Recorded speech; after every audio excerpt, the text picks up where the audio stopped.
Hey, good evening. Welcome to a new story today. This story is titled The Elephant's Child. It's another story from Just So Stories by Rudyard Kipling. We have been reading from the same book and already finished some stories. So, this is tonight's story titled The Elephant's Child. It goes like this. In the high and far off times, the elephant had no trunk. He had only a blackish, bulgy nose, as big as a boot, that he could wiggle about from side to side, but he couldn't pick up things with it. But there was one elephant, a new elephant. It was an elephant's child who was full of insatiable curiosity. So much of curiosity, and that means he asked ever so many questions. And he lived in Africa, and he filled all Africa with his insatiable curiosities. He asked his tall aunt, the ostrich, why her tail feathers grew just so, and his tall aunt, the ostrich, spanked him with her hard claw. He asked his tall uncle, the giraffe, what made his skin spotty, and his tall uncle, the giraffe, spanked him with his hard hoof. And still he was full of curiosity, insatiable curiosity. He asked his broad aunt, the hippopotamus, why her eyes were red, and his broad aunt, the hippopotamus, spanked him with her broad hoof. And he asked his hairy uncle, the baboon, why melons tasted just so, and his hairy uncle, the baboon, spanked him with his hairy paw. And still he was full of insatiable curiosity. He asked questions about everything that he saw, or heard, or felt, or smelt, or touched. And all his uncles and his aunts spanked him, and still he was full of insatiable curiosity. One fine morning, in the middle of the precession of the equinoxes, so this is some term, just leave it. One fine morning, this elephant's child asked a new fine question that he had never asked before. He asked, what does the crocodile have for dinner? Then everybody said, shh, hush, in a loud and dreadful tone, because they were afraid, because the crocodile is a dangerous animal. And they spanked him immediately and directly without stopping for a long time. Everyone beat him. By and by, when that was finished, he came upon Kolokolo, a bird sitting in the middle of a wait a bit thorn bush. And he said, my father has spanked me, and my mother has spanked me, and all my aunts and uncles have spanked me for my insatiable curiosity. And still, I want to know what the crocodile has for dinner. Then the Kolokolo bird said with a mournful cry, go to the banks of the great grey-green, greasy Limpopo River, at all set about with fever trees, and find out. So this Kolokolo bird told the elephant to go to the lake, go to the banks of the river, go to the river. That very next morning, when there was nothing left of the equinoxes, because a precession had preceded according to precedent. This insatiable elephant's child took 100 pounds of bananas, the little short red kind, and 100 pounds of sugar cane, the long purple kind, and 17 melons, the greeny crackly kind, and said to all his dear families, "Goodbye, I am going to the great grey green, greasy Limpopo River." All set about with fever trees to find out what the crocodile has for dinner.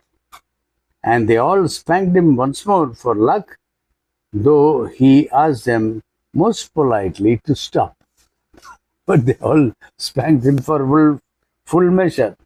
Then he went away a little warm, but not at all astonished, eating melons and throwing the rind about, because he could not pick it up. He went from Grahamstown of Kimberley, and from Kimberley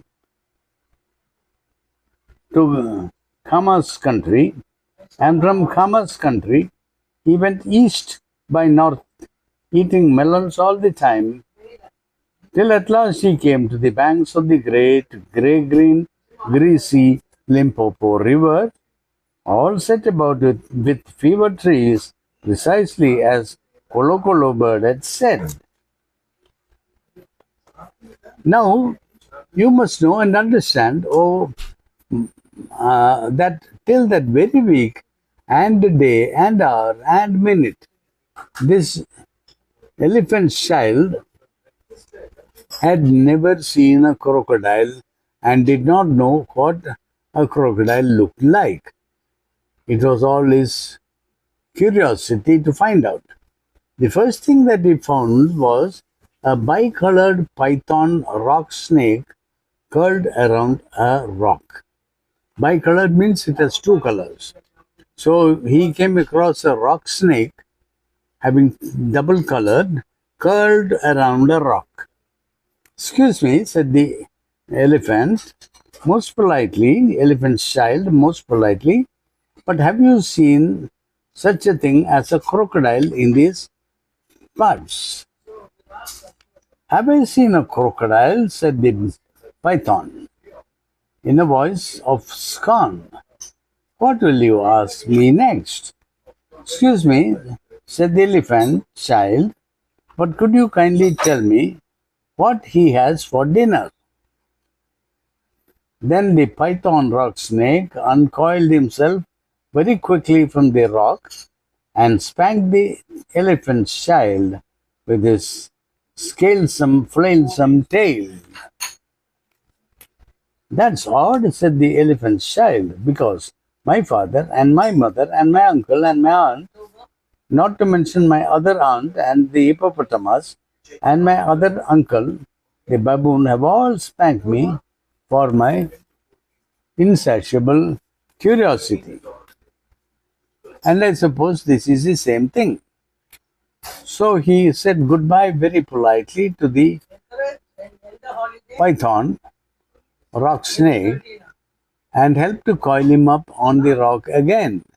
And he went on, a little warm but not at all astonished, eating melons and throwing the rind about because he could not pick them up, till he trod on what he thought was a log of wood at the very edge of the great grey-green, greasy Limpopo River, all set about with fever trees.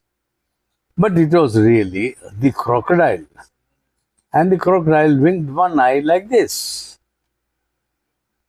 "Excuse me," said the elephant's child, most politely, "but do you happen to have seen a crocodile in these parts, in these places?" Then the crocodile winked the other eye and lifted half his tail out of the mud. And the elephant's child stepped back most politely because he did not wish to be spanked again. "Come here, little one," said the crocodile. Why do you ask such things? Excuse me, said the elephant's child most politely, but my father has spanked me, my mother has spanked me, not to mention my tall aunt has the ostrich has spanked me, and my tall uncle the giraffe has spanked me, who can kick ever so hard, as well as my broad aunt the hippopotamus, and my hairy uncle the baboon, and including the python, rock snake, all have spanked me.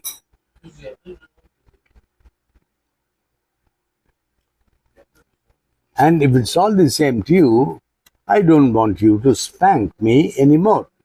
Come here, little one, said the crocodile, for I am the crocodile, and he wept crocodile tears to show it was quite true.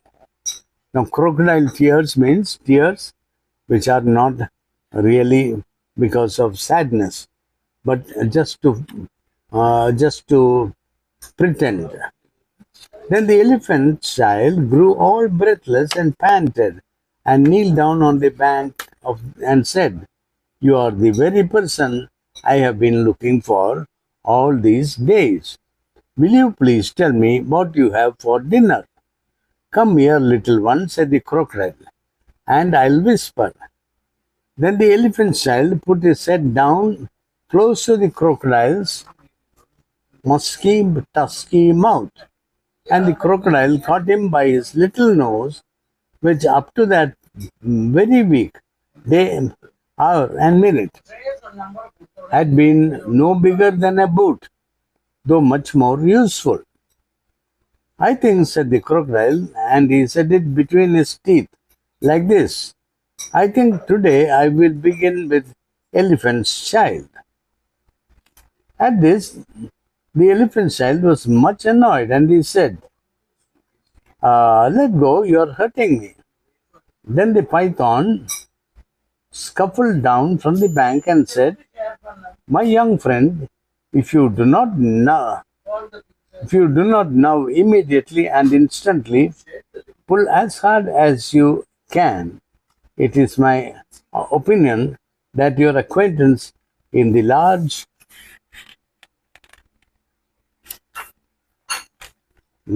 pattern ulster, and by this the crocodile will jerk you into the limpid stream before you can say Jack Robinson."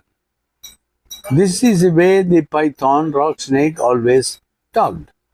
Then the elephant's child sat back on his haunches and pulled and pulled and pulled and pulled, and his nose began to stretch, and the crocodile floundered into the water, making it all creamy with great sweeps of his tail, and he pulled and pulled and pulled, and the elephant child's nose kept on stretching, and the elephant child spread all his four little legs and pulled and pulled and pulled, and his nose kept on stretching and stretching and stretching, and the crocodile threshed his tail like an oar, and he pulled and pulled and pulled, and at each pull the elephant child's nose grew longer and longer and longer, and it hurt him bad. Then the elephant child felt his legs slipping, and he said through his nose, which was now nearly 5 feet long, "This is too much for me." Then the python, rock snake, came down from the bank and knotted himself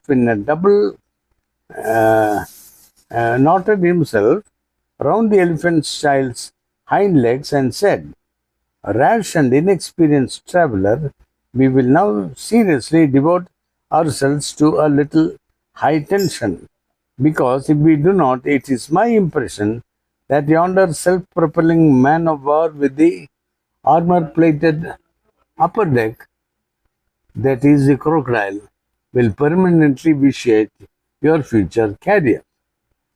That is the way the python talks always. So he pulled, and the elephant child pulled, and the crocodile pulled, and the elephant child and the python rock snake pulled hardest, and at last the crocodile let go of the elephant child's nose with a plop that you could hear all up and down the Limpopo River. Then the elephant child sat down most hard and sudden, but first he was careful to say thank you to the python rock snake. Next he was kind to his poor pulled nose and wrapped it all up in a cool banana leaves and hung it in the great grey-green greasy Limpopo River to cool. But what are you doing that for? Said the python rock snake. Excuse me, said the elephant's child, but my nose is badly out of shape and I am waiting for it to shrink. Oh, then you'll have to wait for a very long time, said the python's rock snake. Some people do not know what is good for them.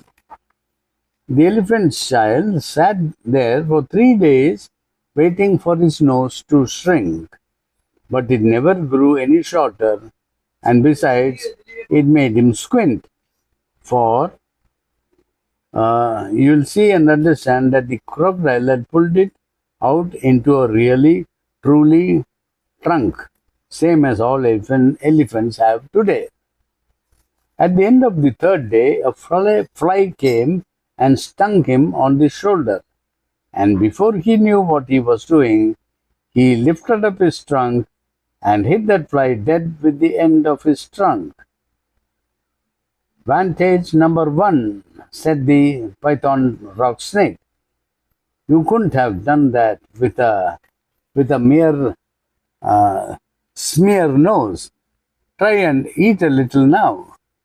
Before he thought what he was doing, the elephant child put out his trunk and plucked a large bundle of grass, dusted it clean against his forelegs, and stuffed it into his mouth. Vantage number two, said the python rock snake. You couldn't have done that with a mere smear nose. Don't you think the sun is very hot here? It is, said the elephant's child, and before he thought what he was doing, he scooped up a sloop of mud from the banks of the river and slapped it on his head, where it made a cool, slushy mud cap, and trickly behind the ears. Vantage number three, said the python rock snake. You couldn't have done that with a mere smear nose. Now how do you feel about being spanked again? Excuse me, said the elephant child, but I should not like it at all. How would you like to spank somebody? Said the python rock snake. I should like it very much indeed, said the elephant's child. Well, said the python rock snake, you will find that new nose of yours very useful to spank people with. Thank you, said the elephant's child. I'll remember that, and now I think I'll go home to all my dear families and try. So the elephant's child went home across Africa, frisking and whisking his trunk. And when he wanted fruit to eat, he pulled fruit down from a tree instead of waiting for it to fall as he used to do before.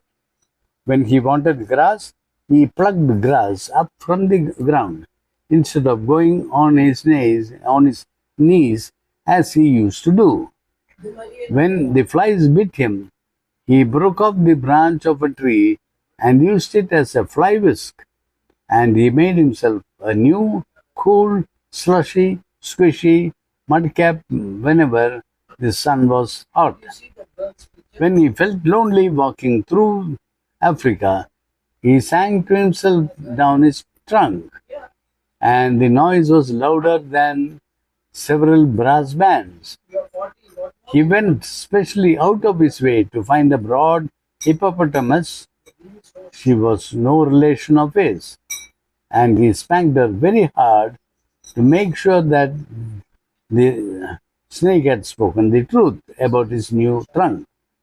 The rest of the time, he picked up melon rings that he had dropped on his way to the river, for he was a tidy elephant.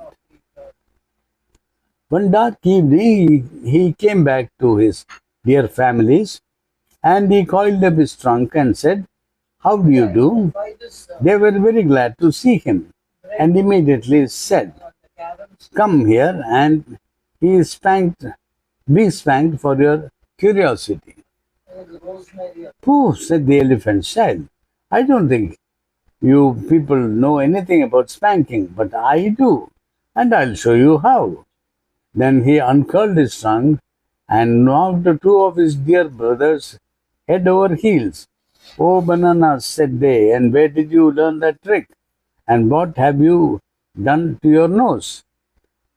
"I got a new nose from the crocodile on the bank of the grey green, greasy Limpopo River," said the elephant child.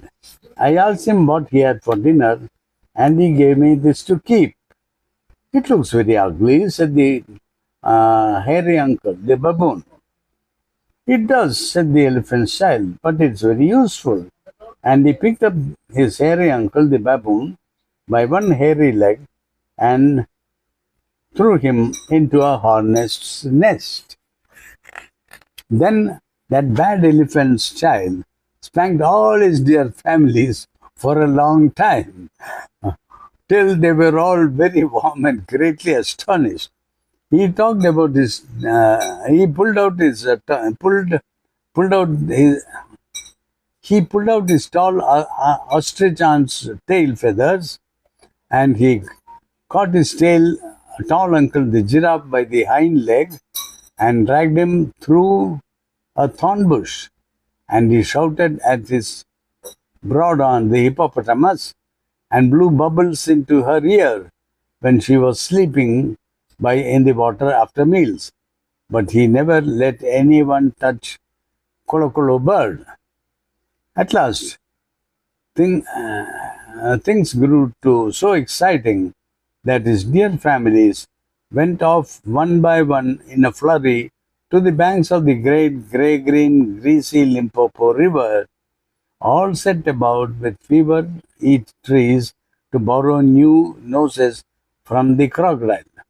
When they came back, nobody spanked anybody anymore, and ever since that day, all the elephants you will ever see will have trunks precisely like the trunk of the elephant's child. So that's how the elephant got its trunk.